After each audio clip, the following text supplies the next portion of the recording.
Hello, hope you guys all having a good one. I just wanted to make a quick video, really. Saying thank you, and two, trying to set a precedent, really, for this. So, a while ago, as of September 2023, so, a couple months ago, made a review on Dying Light 2, right? Where basically, this was around the time when they added microtransactions to Dying Light 2, which I personally and most people also agreed was a pretty poor decision, really. Previously, and I think it still does for Dying Light 1, not anymore for Dying Light 2, but previously they would host the DLCs being, cosmetics and a couple extra things via Steam in its usual DLC section. But around this time, they added microtransactions to the game, and we all were like, terrible idea, don't like this. And as of recently, 8th of February, they've contacted me and asked me for a more in-depth review of my opinion and how I feel like I could, like how I believe the game could be improved. And I think first things first, right? This is like really, really good. Okay. Now you can see this maybe not fairly common, but it's more common with indie developers. Now, is Techland an indie developer or a AA company? I'm not too sure. They're one or the other. I'm not too sure. They are not, AAA or anything like that. So yeah. But I think that, if other companies decided to do this, right, I think this would be genuinely a really good thing, okay? Because it's just showing, that they are interested in what you're saying, and your reviews and your opinions, and, they want to improve your thing. Now, they haven't just sent this, okay? This isn't all that I'm talking about, right? We had full-on conversation, okay? But I just want to say, first things first, how many companies do go out and actually are interested in your opinion? Not too many. So I think, for a lot of these titles, right, that are coming out, and especially these highly controversial ones, in regards to decisions made, I think definitely seeing, actually contacting actual people and getting the actual opinions instead of either ignoring them or just getting the shit end of the stick with some videos coming out, actually going in and asking and really trying to break down what people like and dislike about your game, because there's only one way to improve and further develop their games to how your player base will like them, really. So, I mean, first things first, I thought this was really good. So I got contacted by a listener at Techland, and basically they will add you and just really want to see your thoughts, and you can just talk to them in a chat. And so I shared my opinions and thoughts on it all. Maybe you agree, maybe you disagree. I've played through Dying Light 1 twice over. I really enjoyed that game. It's my favorite zombie game. I've played it a heap. Dying Light 2, I got, if you saw, 29, pretty much 30 hours into it. Never finished it, but to me, it was not a visual downgrade, but I believe, my thoughts were the story was a bit of a downgrade, and some of the aspects to the game was a bit of a downgrade. And so I brought up three main things that I thought could be, these were my three big things. I could say the story could be better, or something like that, but that's a really slippery slope to get into. How could it be better? What aspects, you know what I mean? Just saying, add more emotion to it. I mean, that means nothing. Yeah, there are ways of adding emotion, but in what aspect? In what points? You've got, these 30 hour long, 25 hour long stories. Trying to sum it up like that isn't really helpful for anybody. So I broke down three things that I thought could be easily implemented and would improve it, and that being the first things first, transactions. I hate microtransactions, especially as a single player game. The issue that they ran into was the price of some of their items isn't really coinciding with the price of the currency. So there will be occasions where you will have more currency or not enough currency, depending on how much you purchase, right?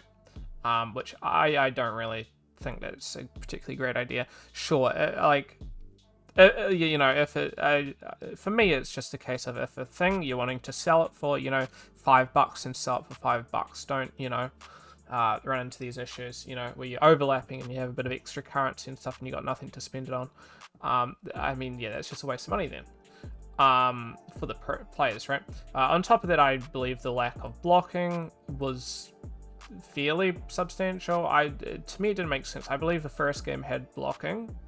And hey, I understand if there's no blocking, but at least add it to the skill tree, even if it's not, base. And then thirdly, the whole breaking weapons was, yes, the first game had broken weapons. No, it wasn't as bad. I found the first couple, 10 maybe hours, I'm just running out of weapons, right? Because it's just, they break after pretty much an encounter, right? Not great. I didn't particularly like that. And then, they just say thank you for accepting the invite. And then they just bring up, the reason. So the reason being trying to get away from using third-party sellers for Steam. So if anybody is interested in the reasoning for these sorts of things, you're welcome. I'm giving at least this, listeners' reasoning, which more or less I would assume would be pretty accurate, especially because it does make sense. And I mentioned that I'd played a year prior, so maybe things had changed. I will play it again to get a better, more stable opinion there. But I gave my opinion on how they could improve these things. I sent a picture of this, and I said of the GTA store, and I'm not saying to have it a special mobile phone that you can open up and buy things with. I meant in the sense of basically just on a website, host your own store where people can purchase things. That's to summarize. If you're hosting your own store, then you're getting 100% of the income, as well as you have full control over everything. That is a win-win in my opinion. They, I believe, already have a website of some form, so it would just be implementing the store, which I state is not something that's, a click of a button. It's not easy. It also hosting it does require a bit. It also requires the servers hosting everything as well. So it can be a bit of a tricky thing. But I said, something like this where you have a section for DLC and you can just click buy, and it you just put in your your details for your debit, credit card, stuff like that, and you can buy it through there. It means people aren't overspending, and it's just a bit easier. Everything's all combined and easy. I feel like that's a good middle ground, right? Sucks you can't buy it. You won't be buying it through the Steam things, which are just a whole lot easier and a bit safer. But you're also not having to buy a bunch of microtransactions, right? Which I state that I understand if that's not really going to be the case, but I feel like this might be a better way of doing it.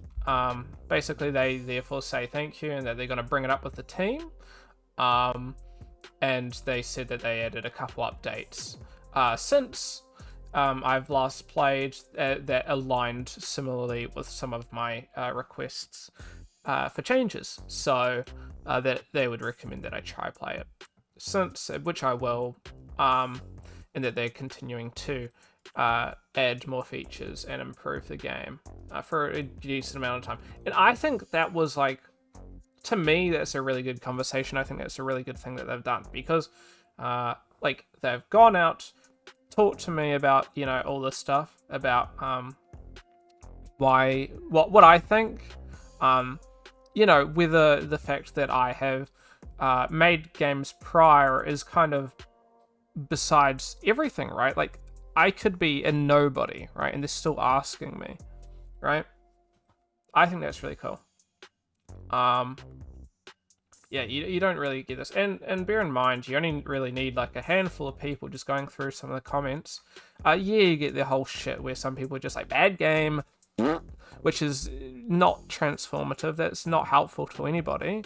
And you're never going to get the game. Like, if you seriously think a game is bad and you have a your thoughts on how it could be improved, just say, man, because like for me, when I was making the last game that I was making with a couple of my friends, sometimes you'll get something like, I find this aspect bad. Why do you find it bad? What do you think? What would you like to see for it to be improved? Because if you say, for example, I don't know, this level's hard, right? Level 5, for example. What makes it hard? Is it because there's too many opponents in it? Is it because the puzzle's too hard? Is it because, you're struggling to make your way through the level because you are struggling to really understand, I guess, where to go?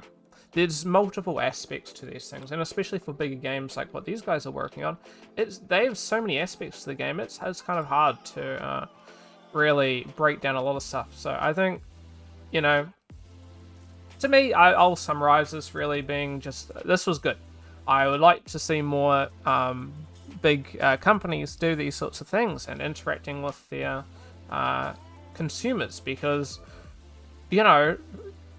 us gamers, right, are literally the backbone of these developers, really.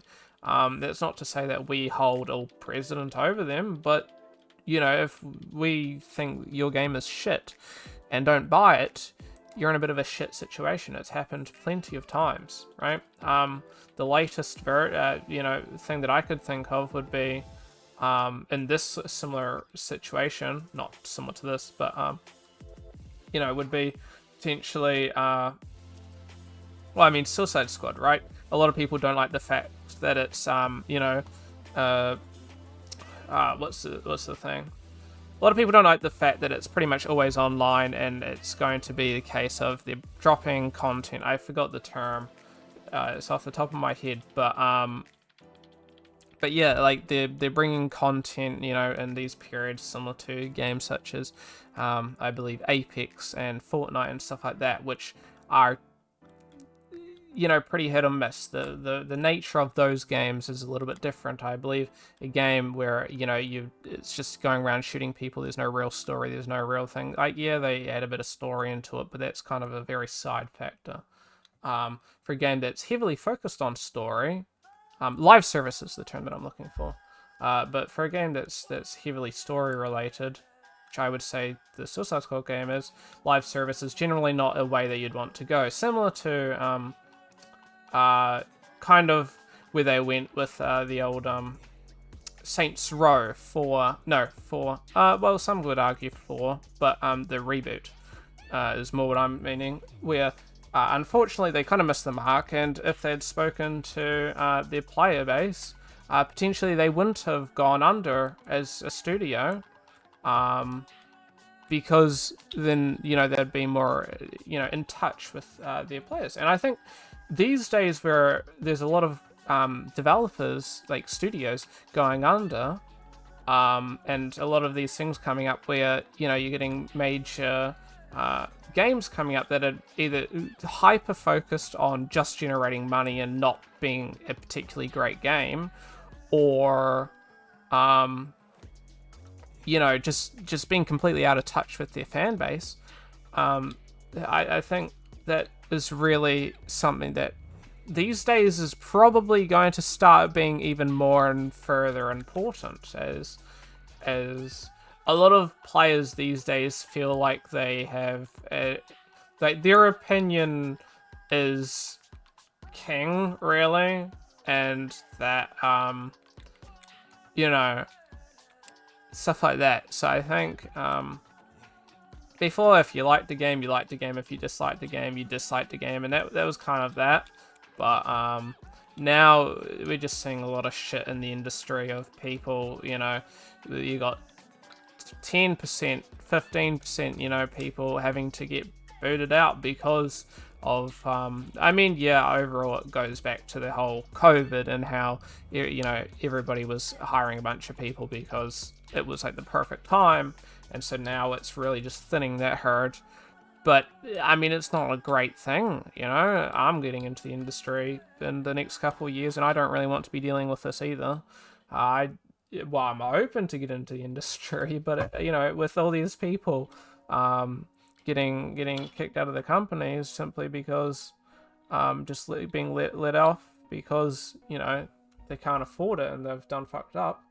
It's not like, it's not looking good, and it's not looking to be too many job opportunities at this rate. So, but yeah, that's my thoughts. I'd be interested to know what you guys think. I would be interested to know if you guys would like to see this as well, and let me know how it goes. But yeah, I just want to say thank you, Techland listener and Techland in general, for at least doing this. I'm changing my review to a positive review, saying thank you, and overall the game's still good. It's just I really disliked that microtransaction factor, and I think it's good to be known. I doubt they would have contacted me if I didn't give that negative review like that. So, I appreciate it, and thank you, and thank you guys all for watching as well, and we'll catch you next time. See you later. Bye bye.